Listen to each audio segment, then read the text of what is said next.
In this video, I'll be making banana bread, but not just any banana bread. I'm making chunky monkey banana bread.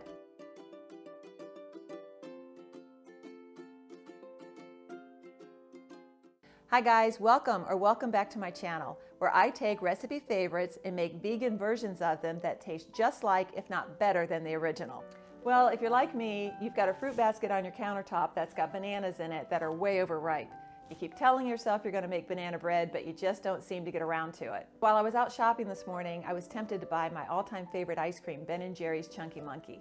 Then I thought to myself, I have those bananas I need to make banana bread with. Why don't I just throw some chocolate chips and walnuts into that and try to make Chunky Monkey flavored banana bread? In this recipe, I'm weighing my ingredients because I find that gives a more consistent result in my baking.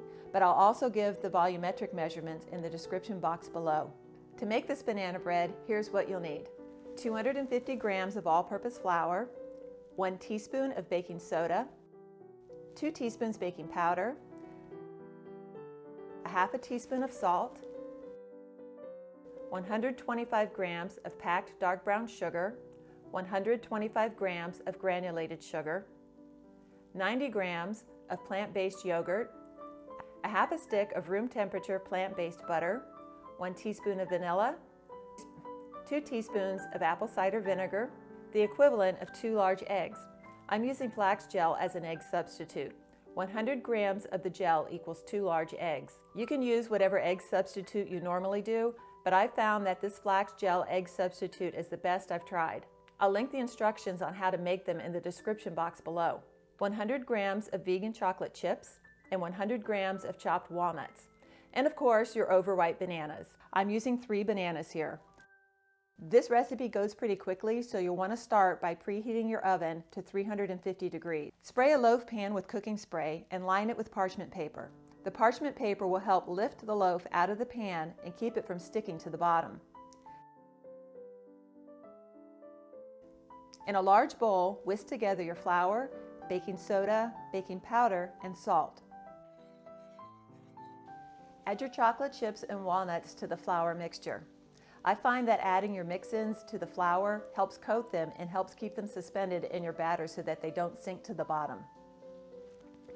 In the bowl of your mixer, cream together the room temperature butter, sugars, and yogurt until it's light and fluffy. Don't skimp on this part.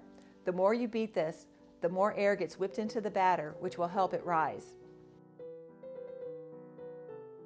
Next, mix in your flax egg half at a time, mixing well to incorporate between each addition. Now mash up your bananas. You can use a fork or a potato masher like this. You want to stir them up until they get nice and shiny. The riper your bananas, the sweeter, moister, and more banana-y your bread will be. Then add the vanilla and apple cider vinegar.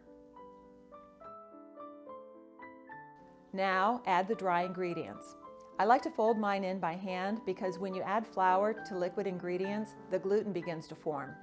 The more you stir, the stronger the gluten bonds get, which will toughen your bread. Pour the batter into your prepared pan. I like to sprinkle my banana bread and muffins with turbinado sugar.